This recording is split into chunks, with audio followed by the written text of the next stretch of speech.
Saudações. Chefe da bancada da Renamo acusa a Frelimo de colocar na CNE e STAI religiosos que usam batina, mas com alma de diabo. Veja este vídeo. Sintam-se cumprimentados. Senhora Presidente da Assembleia da República, Excelência, Senhor Primeiro-Ministro da República de Moçambique, Excelência, senhores deputados da Assembleia da República, meus pares, Excelências, todo o protocolo observado. A minha vénia vai a todos que me escutam dentro e fora desta magna Casa do Povo.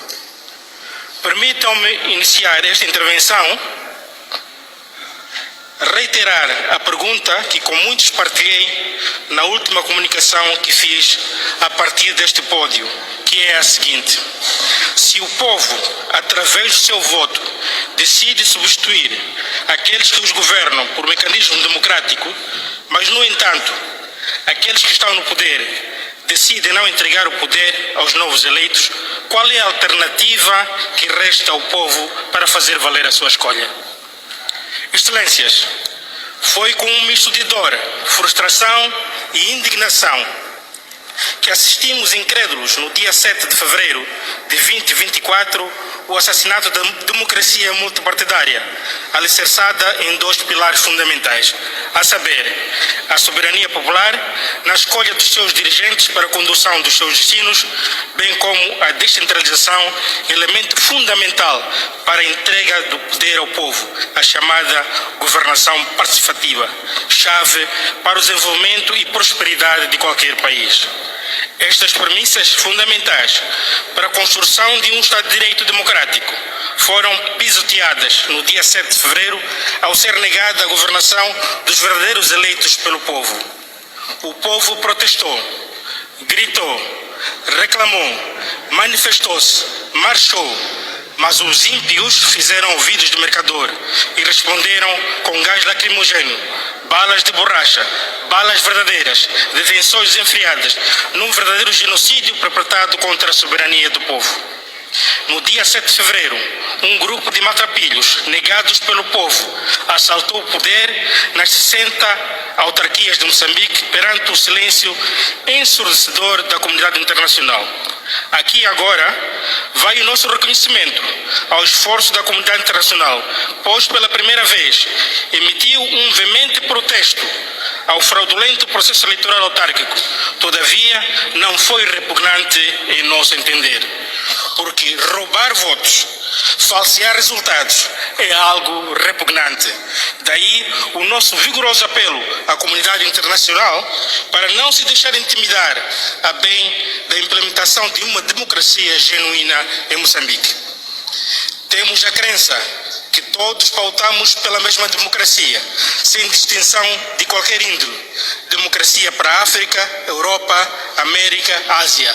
Ou democracia para pretos, brancos, amarelos, queijandos e incolores. Moçambique aderiu a convenções internacionais para fazer parte do banquete que uma democracia genuína oferece ao seu povo. Há que respeitar e valorizar esses princípios de ética, moral e justiça. Em outras paragens de África, estaríamos em presença de espaço favorável à adesão da normalização de ondas de golpe de Estado como forma de se alcançar o exercício do poder. Compatriotas, diante deste fato, estaremos em presença de retorno à ditadura e ao monopartidarismo? Eis a questão. Perguntamos nós. Eles não perguntam, porque sabem que nunca foram a favor da democracia multipartidária. Foi preciso vencê-los no campo militar e diplomático para aceitarem, melhor, fingirem que aceitam a democracia. Imbuídos de boa fé, quer o saudoso presidente Afonso Dhlakama, quer o seu sucessor, Sua Excelência General Yusuf Mahamat, assinaram acordos de paz, mas que no fim do dia eram disfarces dos derrotados no campo militar. Quer Chissano, quer Guebuza, quer Nyusi assinaram acordos que nunca chegaram a honrar, porque a sua natureza é de má fé. São pessoas de má fé que se escondem na ida à igreja apenas para fingimento. Usam clérigos vestidos de batina, mas com alma de diabo para a lavagem do roubo de votos. desde a CNE, CPEs, CDs, usam religiosos para matarem e rezarem. Os órgãos eleitorais, na maioria dos casos, são dirigidos por religiosos desalmados que nem no inferno merecem estar. Foram eles que aprovaram os resultados eleitorais fraudulentos. A amostra sobre a inverdade eleitoral foi significativa, que merecia anulação da votação em muitos municípios e julgamento dos prevaricadores. Vimos o regime a viciar editais dos resultados eleitorais, anular decisões dos tribunais judiciais de primeira instância, que são os tribunais judiciais distritais. Vimos órgãos eleitorais anunciarem resultados forjados e sem os editais para os provar. E mesmo assim, o Conselho Constitucional tratou de validar esses resultados falsos. Como se não bastasse, assistimos, depois de anunciar os falsos resultados, impacientes e ansiosos em arrancar a gestão dos municípios em poder dos partidos da oposição, em especial da Renamo, tratarem de aprisionar os edis de Nacala e Nampula, impedindo-os de terminar os seus mandatos. Se o Conselho Constitucional fosse um órgão isento e não dirigido pela comadre do compadre, numa concupiscência de bradar os seus, no mínimo, deveria ter anulado as eleições autárquicas de 11 de outubro de 2023.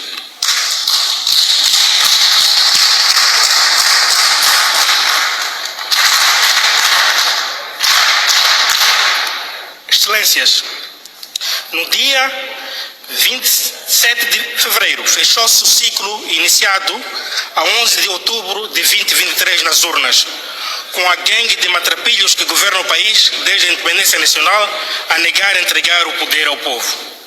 Encerrado este capítulo, a preocupação dos moçambicanos é sobre o futuro.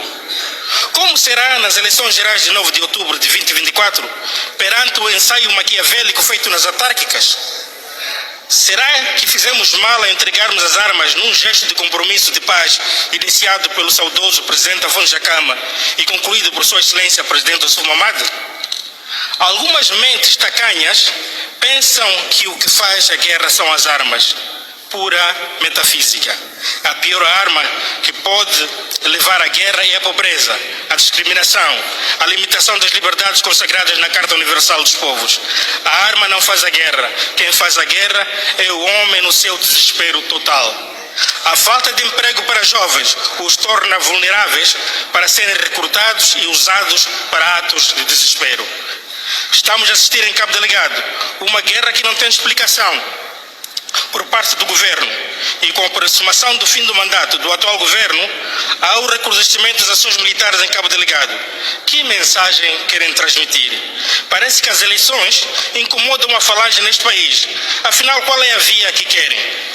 Os nossos filhos estão a ser dizimados em Cabo Delgado, sem culpa nem piedade, em ações que demonstram claramente que trata-se de mortes planificadas para pôr em pânico os moçambicanos, meter medo aos coreliginários e agitar a ideia de que o país está em guerra, por isso não podemos ter eleições. Será?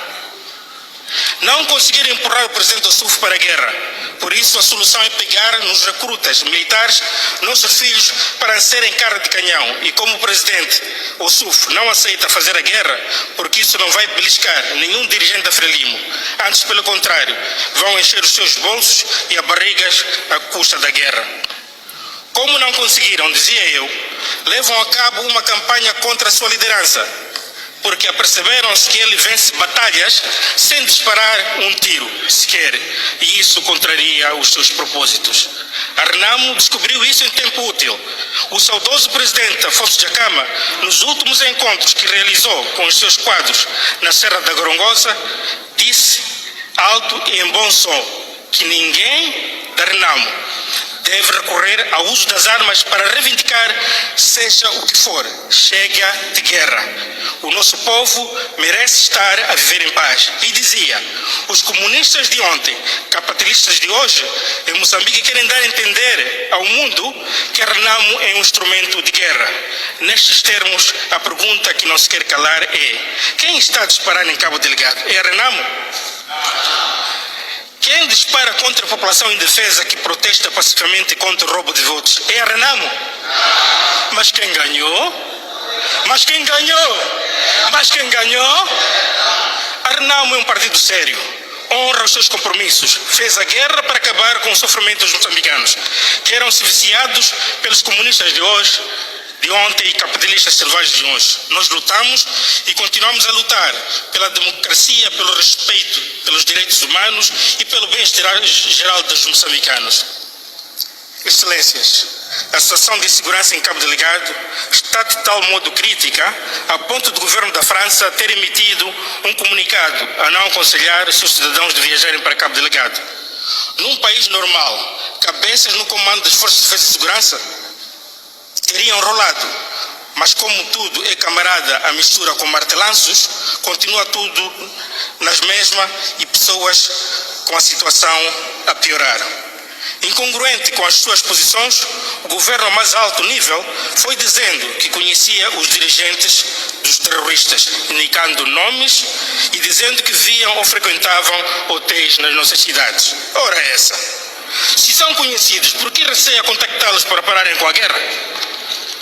Então, o homem que disse que iria dar tudo para conquistar a paz definitiva não quer conversar com os terroristas, enquanto em todo o mundo os governos conversam com homens armados para resolver problemas concretos? Aí está o próprio chefe da bancada da Renamo detonando então religiosos que usam batina, mas que têm alma de diabo. Peço então para que se subscreva no canal. Se és novo, por favor, humildemente eu lhe peço para que então nos impulsione com a sua subscrição, ativando também o sininho de notificação para que não perca as novidades. Bom, o chefe da bancada não quis calar, pois é então, como você já pode ter acompanhado aí, ele não quis calar porque ficou muito, mas muito desapontado com o comportamento do partido no poder, a Frelimo, que colocou na CNE Istai membro e que são religiosos, não é neste caso, que são religiosos que usam batina como disfarce, mas no seu interior, na verdade, ferve fogo, tem alma do diabo. Bom, basicamente era este vídeo que eu tinha para ti. Nos vemos amanhã. O convite já está estendido para amanhã. Até lá, fique bem. Tchau.